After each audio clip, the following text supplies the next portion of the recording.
ಶಾರದಾ ಕಲ್ಯಾಣ ಮಂಟಪದಿಂದ ಬೀಡಿನಗುಡ್ಡೆ ಸಂಪರ್ಕಿಸುವ ಮುಖ್ಯ ಕಾಂಕ್ರೀಟ್ ರಸ್ತೆಯನ್ನ ಕಾಮಗಾರಿಯ ನೆಪದಲ್ಲಿ ಸುವ್ಯವಸ್ಥೆಯಲ್ಲಿದ್ದ ಉತ್ತಮ ಗುಣಮಟ್ಟದ ಕಾಂಕ್ರೀಟ್ ರಸ್ತೆಯನ್ನ ಅಗೆಯುತ್ತಿರುವ ಬಗ್ಗೆ ಸಾರ್ವಜನಿಕರು ಆಕ್ರೋಶ ವ್ಯಕ್ತಪಡಿಸಿದ್ದಾರೆ. 10 ಇಂಚು ದಪ್ಪ ಕಬ್ಬಿಣದ ಸರಳು ಅಳವಡಿಸಿ ಕೆಲವು ಸಮಯದ ಹಿಂದೆ ಹೊಸದಾಗಿ ನಿರ್ಮಾಣ ಮಾಡಿರುವ ಕಾಂಕ್ರೀಟ್ ರಸ್ತೆ ಇದು. ಯಾವುದೇ ಹೊಂಡಗುಂಡಿಗಳಿಲ್ಲದೆ ಸುಸ್ಥಿತಿಯಲ್ಲಿತ್ತು. ಮತ್ತಷ್ಟು ವರ್ಷಗಳು ಬಾಳಿಕೆ ಬರುವ ರಸ್ತೆ ಇದಾಗಿತ್ತು. ಇಂತಹ ರಸ್ತೆಯನ್ನ ವಿನಾಕಾರಣ ಅಗೆದು ಹೊಸದಾಗಿ ಕಳಪೆ ಗುಣಮಟ್ಟದಲ್ಲಿ ನಿರ್ಮಾಣ ಮಾಡುತ್ತಿರುವುದು ಖಂಡನೀಯ. ಕಳೆದ 8 ತಿಂಗಳ ಹಿಂದೆಯಷ್ಟೇ ನಿರ್ಮಾಣ ಮಾಡಿರುವ ರಸ್ತೆಯನ್ನ ಅಗೆದು ಹಾಳುಗೆಡವಲಾಗಿದೆ. ಈ ರೀತಿ ಸಾರ್ವಜನಿಕರ ಹಣವನ್ನ ವ್ಯರ್ಥಗೊಳಿಸುವ ಕುಕೃತ್ಯ ಆಡಳಿತ ವ್ಯವಸ್ಥೆಗಳಿಂದ ನಡೀತಾ ಇದೆ.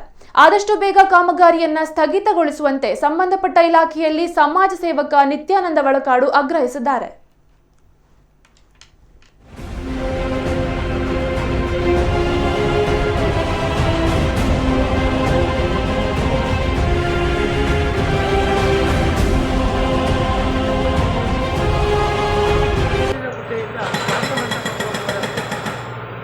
ಶಾರದಾ ಮಂಟಪದಿಂದ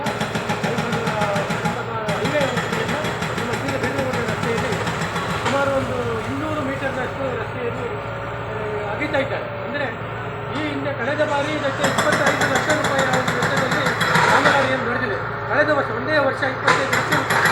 ಅದೂ ಅಲ್ಲದೆ ಈಗ ಇರುವಂತಹ ಏನು ಕಾಂಕ್ರೀಟ್ ಅದನ್ನು ಕೂಡ ಕಳೆಯುತ್ತಿದ್ದಾರೆ. ಯಾಕಂತೇಳಿದರೆ ಬಹಳಷ್ಟು ಅತ್ಯುತ್ತಮವಾದ ಒಂದು ಇದು ಕಾಂಕ್ರೀಟ್ ಅಂತೇಳಿದರೆ ಮೊದಲಿರುವಂಥ ಈ ಕಬ್ಬಿಣದ ರಾಡು ಸರಳ ಹಾಕಿಕೊಂಡು ಅಥವಾ ಒಂದು 10 ಇಂಚು ದಪ್ಪ ಇಟ್ಟುಕೊಂಡಿರುವಂಥ ಈ ರಸ್ತೆಯನ್ನು ಅಗಿತ್ತು ಅಂತ ನಮಗೆ ಬಹಳಷ್ಟು ಬೇಸರ ಆಗ್ತಿದೆ. ಇದನ್ನು ಈ ನಗರಸಭೆ ಅಧಿಕಾರಿಯವರು ಅಥವಾ ಜಿಲ್ಲಾಧಿಕಾರಿಯವರು ಇದನ್ನು ಪರಿಶೀಲನೆ ಮಾಡಿ ಇದಕ್ಕೆ ಸೂಕ್ತ ಕ್ರಮವನ್ನು ಕೈಗೊಳ್ಳಬೇಕು. ಅಲ್ಲದೆ ನಮ್ಮ ಜನಸಾಮಾನ್ಯ